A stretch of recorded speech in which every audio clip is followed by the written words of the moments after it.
Jour de fête est un événement festif à mi-chemin entre un festival d'art de la rue et une fête de quartier.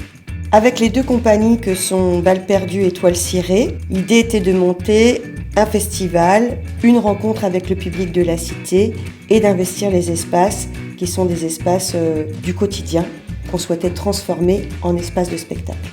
On le pense vraiment comme une co-organisation, comme on est accompagnant et présent en fait dans les réflexions et la mise en place du projet, la réflexion autour de la programmation, à la mise en place et au développement de l'événement sur le quartier, à des propositions diverses.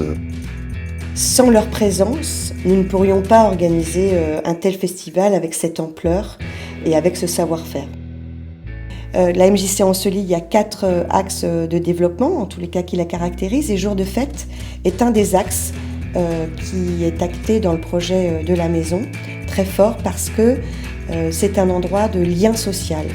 On parle d'éducation populaire, on parle d'émancipation, on parle de rencontre avec les habitants, le fait d'investir les espaces publics, c'est à cet endroit-là qu'on crée une rencontre qui ne s'opère pas tout au long de l'année. Pendant Jour de fête, on s'aperçoit qu'on rencontre des publics qu'on ne voit pas ou des publics invisibles qu'on ne rencontre jamais tout au long de l'année. C'est vraiment la MJC qui sort de ses murs.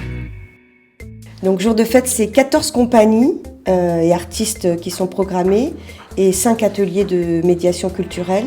Pour beaucoup, sont des compagnies émergentes pour lesquelles la MJC souhaite soutenir cette démarche de création. Et pour certains, même c'était premier spectacle, première fois où on investit les espaces publics, première rencontre avec les publics. Et on tient tout particulièrement à accompagner ces jeunes compagnies. La particularité donc pour cette année, ça a été de travailler avec des artistes qui ont intégré dans leur spectacle et dans le processus de création des habitantes, notamment pour le spectacle de la Colombe enragée. 9 participantes ont été intégrées à ce spectacle et pendant 4 jours, avant la représentation, elles ont travaillé en danse, en musique, en slam et ça leur a permis de vivre une aventure au cœur d'un processus de création. Un autre spectacle, la compagnie La Hurlante, qui a investi en déambulation toute la cité, des balcons, des fenêtres. D'ailleurs, on a pu bénéficier de quelques habitants qui ont prêté leur logement pour qu'on puisse accueillir les artistes. Ça a été un vrai endroit de rencontre.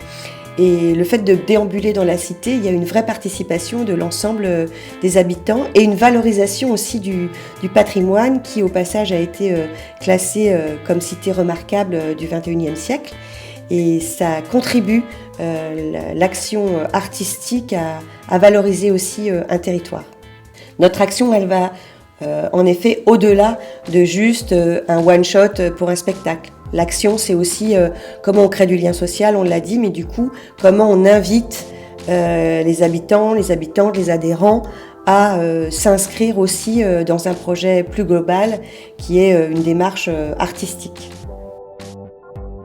Un autre axe de développement de la MJC, c'est l'accueil d'artistes. Ça s'opère avec des compagnies qui sont en résidence de territoire, donc qui occupent des bureaux. Mais dans le quotidien, c'est des compagnies qui investissent aussi les espaces en termes de répétition, en termes de création, en termes de laboratoire. Elles investissent les espaces de la cité, les espaces publics, et ça crée du lien aussi en dehors de jours de fête. Ce qui nous a séduit, autant du côté de Balles Perdues que Toile Cirée, c'est que c'était vraiment une page blanche, quelque chose qui était à écrire, à co-construire en fait avec l'équipe de la MJC. Il y a un vrai questionnement sur l'ancrage sur un territoire et que cet accueil en fait en résidence permanente, cet accueil en résidence longue permettait de nous donner l'impression de pouvoir permettre aussi de développer des projets sur le long terme et du coup une infusion sur le long terme sur un territoire donné. très rare, en tout cas dans notre secteur, de pouvoir développer une relation qui s'écrit autant dans le temps. Là, ça va bientôt faire 4 ans en fait qu'on est ici, et c'est 4 ans de relations en fait qui se tissent petit à petit. Alors avec l'équipe de la MJC, mais aussi avec les gens, les voisins, les gens qui habitent ici. En tout cas, moi, je suis intimement convaincu que pour mener un vrai travail de développement culturel, c'est quelque chose qui ne peut se faire qu'avec le temps, qui ne peut se faire qu'avec la confiance qu'on acquiert petit à petit. Et pour moi, c'est vraiment ce que nous permet de mettre en place la MJC.